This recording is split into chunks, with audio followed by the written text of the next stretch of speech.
two really big red flags when talking with a supplier. So supplier, vendor, service provider, MSP, OEM, equipment manufacturer. I don't care, what terminology you use. I'm just going to use the supplier. I have two major red flags when talking with a supplier about their product or service. I'm going to talk about them right now. I'm Max Clark. This is 20 Minutes Max. And my first red flag is priceless. Now, I'm not talking about a solution sales process where you have to call in and talk to a seller, and that seller has to go through, a solution sale or a BANT with you in order to build value before they tell you how much a thing costs, because you can't know how much it costs before they've established value and you've validated that you actually need the thing so desperately that you're going to buy it regardless of how much money. I'm not talking about the whole solution sales bullshit. I am talking about whether or not a price list actually exists or not. If you're talking to a company that sells pins and they don't have a prescribed price for this pen in different quantities and options, like is it black, is it blue, is it 0.5 millimeter or 0.7 millimeter, is it in quantity 1 or 500 or 10,000 or 10 tons? If you are interacting with a supplier about a service or product and they do not have a price list already in place for that thing you're talking to them about, that is a major red flag in my book. Now, big caveat. The big caveat is if you're talking about you're trying to do custom something, if you're doing a custom software development, if you're doing like custom integration, if you're doing custom migration, that kind of stuff, okay, fine. You've got to go through a scoping exercise. You've got to scope the project and you've got to come up with a scope of work. And then based on that, you're going to get into, a price. Fine. I'm not talking about like those sorts of things. Now, within that being said, if you're dealing with a marketing agency that all they do is branding and logo development, they're going to probably come to you if they're doing this full time. They're going to say, oh yeah, a logo project is $50,000. A brand identity is $50,000, right? It's $50,000. It's not like it's going to be, and you can kind of see maturity. Again, it's kind of like maturity of their operations is what you're sussing out based on price list or not, no price list. Is this a mature product that exists in product? If you go deal and talk to a large organization, and I'm not talking about like a small service provider that's like an SMB themselves of sub 50 people where they're just going out and making it happen. I'm talking about somebody who's figured out how to grow and scale. In order to bring a product to market at scale, you've got first you have product teams. You have a product manager usually, right? Maybe there's a CPO with PMs underneath them. You have an engineering team. You've got some product or service that's created. Then you've got, a sales and marketing team. You've got a finance team. There's lots of interactions with a company that come together that create this thing that then goes out to market. If there's a price list, it means it's gone through all these different steps. A PM or somebody has come up and created and said, okay, here's a definition. You've got a sales and marketing team that's come out and said, okay, here's our go-to-market motion. Here's the market we've identified that we're going to take this to. Here's how we're going to position it in market. Here's our,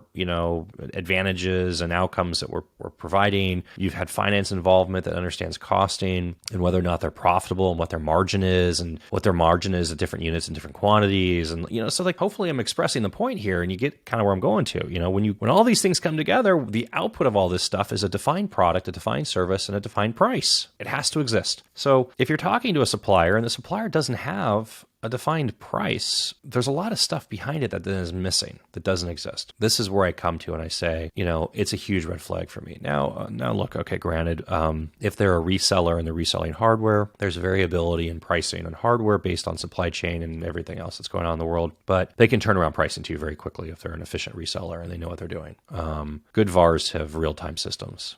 So if you ask for a quote, that person isn't taking out and opening up an Excel spreadsheet and then typing into an Excel spreadsheet and then, calling somebody else and sending emails back and forth and then referring to something else and then taking something and going, 1,000 times 1.25 to add margin. By the way, it's a terrible, that's not how you add margin. You have to divide by it's a really kind of just super simplistic way of knowing whether or not, again, how mature that provider is. Okay. So I said that was, red flag number one. I was going to talk about two red flags.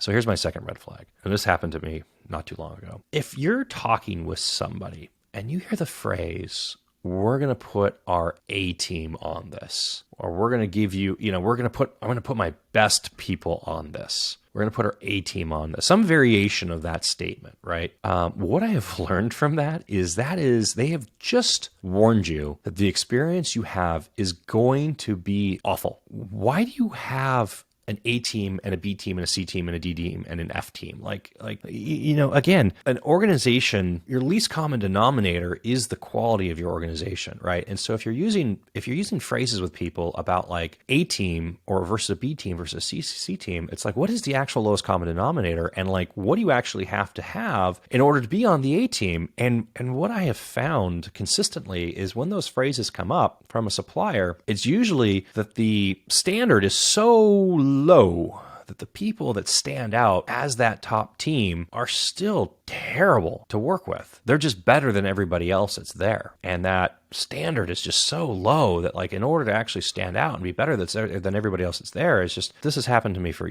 over and over again for years. And I've seen this and I just haven't really, I don't think I've really like appreciated the information I was being given when I was being given it. And now it really stands out to me. Somebody says, oh, we're giving you our best people, we're giving you our A team, we're doing this. It's just like, whoa, Nelly, do I want to proceed with this? How bad is this going to be? Now, maybe it's just a phrase of speech, but like you can kind of tell the difference, like you can figure this out pretty quickly when you're talking to somebody and they use that kind of language with you, because they usually, people tell you who they are, like listen to them, right? And don't try to come up with like ideas or reasons why they're not telling you the truth. I mean, they're telling you the truth. They're telling you who they are and you should just listen to them. I mean, there's a lot more, these red flags, but these are two big ones, and if you're out in your market and you're sourcing something and you're trying to buy something, you're trying to figure out what service provider to contract with, or you're trying to do these different things. Red flag number one is their price list. Can they describe their pricing, how they got to their pricing? And number two, are you getting their A team? And, if either of those come up, maybe you should keep your search going,